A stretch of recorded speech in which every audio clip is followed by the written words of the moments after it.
Assalamualaikum warahmatullahi wabarakatuh. Halo teman-teman semua, perkenalkan nama saya Gavin Karisma Uldan, kelas 10 SMA dari SMA ITRC Mataram. Pada video kali ini saya akan menjelaskan pelajaran biologi. Di dalam kelas 10 SMA terdapat beberapa bab biologi. Di antaranya ada bab ruang lingkup biologi, keanekaragaman hayati, bab virus, bab bakteri, bab animalia, bab protista, bab plantae, bab fungi, bab ekosistem, dan yang terakhir ada bab pelestarian ruang lingkup makhluk hidup. Pengertian biologi adalah ilmu yang mempelajari tentang makhluk hidup beserta struktur dan fungsinya. Nah, pada video kali ini saya hanya akan menjelaskan satu bab saja, yaitu bab fungi. Mungkin ada dari kalian yang sudah pernah melihat jamur atau fungi, ada mungkin juga yang sudah pernah makan jamur. Tapi pernah nggak sih kalian berpikir jamur itu termasuk kategori tumbuhan atau bukan ya? Nah, untuk lebih jelasnya, mari simak penjelasan berikut ini. Kalau kalian pikir jamur itu termasuk kategori tumbuhan, kalian salah. Karena jamur tidak memiliki yang namanya klorofil, sehingga dia tidak dapat menghasilkan makanannya sendiri. Nah, oleh sebab itu jamur dimasukkan ke kategori baru yang bernama fungi. Nah, pada video kali ini saya menjelaskan bab fungi. Di antaranya ada beberapa poin yang akan saya jelaskan. Yang pertama, pengertian fungi. Yang kedua, ciri-ciri fungi. Yang ketiga, cara hidup fungi. Yang keempat, reproduksi fungi. Dan yang kelima, klasifikasi fungi. Nah, pengertian fungi atau jamur adalah organisme eukariotik yang bersel tunggal dan tidak memiliki klorofil. Nah, sel jamur ini memiliki dinding yang tersusun atas zat kitin. Nah, jamur ini juga tersebar luas di alam, biasanya hidup di darat dan hidup di air. Jamur ini juga hidup bersama dengan bakteri dan protista. Nah, ciri-ciri jamur. Pertama, dia memiliki dinding sel yang tersusun atas zat kitin. Yang kedua, tubuh fungi itu bulat. Nah, ciri-ciri ketiga adalah eukariotik. Apa itu eukariotik? Eukariotik berarti dia sudah memiliki banyak sel dan sudah memiliki membran inti sel. Terus ciri-ciri keempat itu habitatnya itu, pertama, jamur itu suka di tempat yang kaya akan zat organik. Yang kedua, dia itu suka di tempat yang memiliki pH asam. Yang ketiga, dia suka hidup di tempat yang lembab.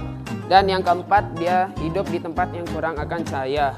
Nah, ciri-ciri selanjutnya, jamur itu memiliki 3 sifat, yaitu pertama, mutual, yang kedua, saprofit, yang ketiga, parasit.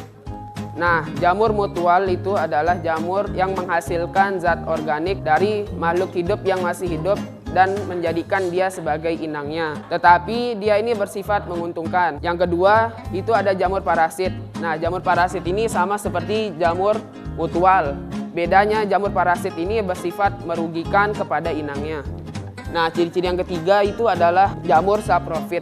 Jamur saprofit menghasilkan zat organik dari makhluk hidup yang telah mati. Dan ciri-ciri selanjutnya itu jamur tidak memiliki, pertama, tidak memiliki akar, kedua, tidak memiliki batang, dan yang ketiga, tidak memiliki daun sejati. Nah, lanjut ke reproduksi jamur. Reproduksi jamur secara aseksual, pertama, dia melakukan yang namanya pembelahan diri, sedangkan secara seksual itu dia melakukan peleburan inti sel dari 2 sel induk. Dan habis itu reproduksi jamur itu dibagi menjadi 2. Yang pertama, reproduksi jamur uniseluler secara aseksual itu dia melalui yang namanya membentuk tunas dan membentuk spora. Sedangkan secara seksualnya itu dia membentuk yang namanya spora ascus.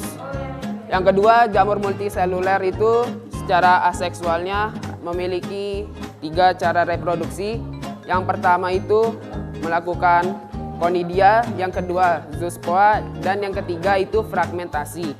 Nah, sedangkan secara seksualnya itu dia melakukan peleburan diri dan akhirnya inti jantan dan inti betina bertemu dan akhirnya membentuk spora ascus atau spora basidium. Nah, habis itu cara hidup jamur tuh dibagi menjadi 3. Yang pertama itu ada saprofit, yang kedua ada parasit, dan yang ketiga ada mutual.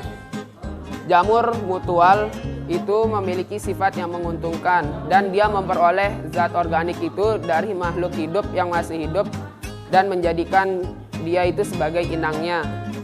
Dan yang kedua itu jamur parasit itu sama seperti mutual. Jamur parasit itu memperoleh zat organik dari makhluk hidup yang menjadikan dia inangnya, tetapi bersifat merugikan.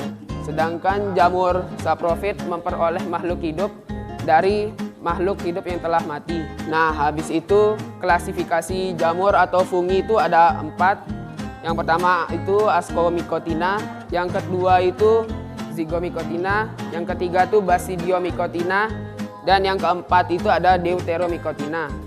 Yang pertama itu Ascomycotina itu contohnya Rhizopus oryzae. Nah, Rhizopus oryzae ini terdapat dalam proses pembuatan tempe. Jadi dia ini jamur yang berfungsi untuk memudahkan dalam pembuatan tempe. Dan yang kedua itu ada jamur Ascomycotina, contohnya itu Saccharomyces yang terdapat dalam proses pembuatan tapai atau roti. Dan yang ketiga itu ada jamur Basidiomycotina.